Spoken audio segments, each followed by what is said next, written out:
Hello, sweet crew, and welcome to a new episode of Bake It. It's Pumpkin Spice Latte season. I thought it'd be a great idea by sharing you my own pumpkin pie recipe.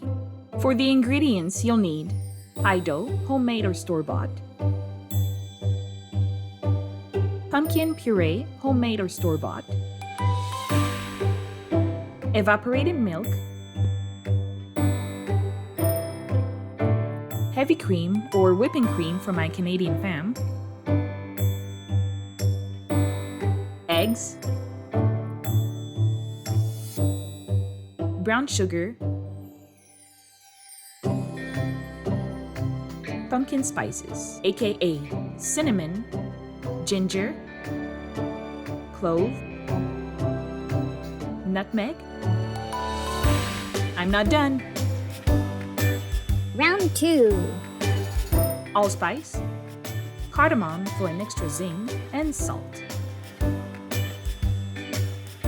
Let's prep this bad boy. Preheat your oven at 425 degrees Fahrenheit. Roll out the pie dough. 1/8 inch thick is perfect. If you want to make a pie crust, roll it out 1 inch wider than your mold and you're good to go.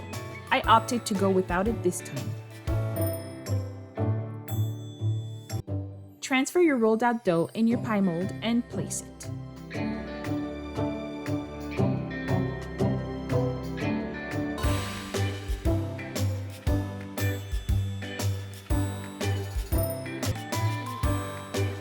You can either set it aside to cook the dough with the filling or blind bake it. See in the description below for the blind bake steps. Let's go ahead and make the filling. Basically, you just dump all the ingredients in a bowl and whisk, but going step by step gives you a guarantee that all the ingredients are well combined. In a large bowl, combine the pumpkin puree, heavy cream, and evaporated milk.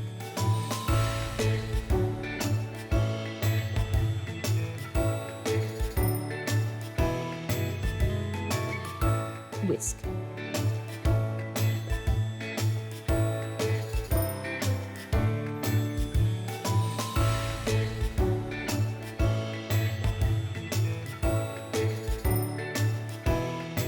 Add the eggs and whisk again.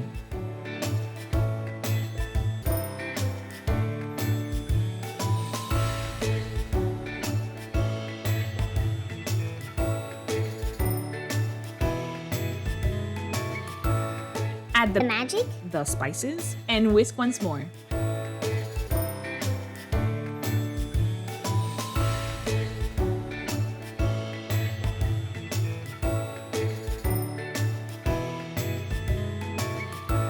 I was completely forgetting an ingredient even though it was sitting right in front of me behind the camera. Add the brown sugar and whisk for the last time.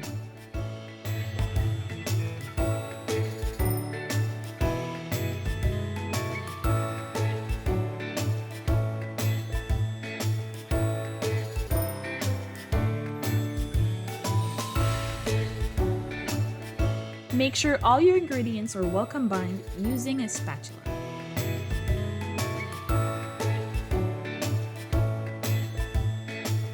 Pour the filling on your either raw dough or blind bake crust. Since my pumpkin puree is homemade, see in the description below for the recipe, I had some hidden chunks that fell to the bottom of my bowl. I discarded them. With a spoon in my mouth. What are the tricks to know when it's done? The center of the filling has to be slightly jiggly but not liquidy. A knife inserted in the pie has to come out wet but relatively clean. Let it cool completely before serving, as the custard-like filling will have time to set. Don't forget to hit that like button, subscribe to my channel for more recipes, and comment on what you'd like to see next. Have a wonderfully sweet week.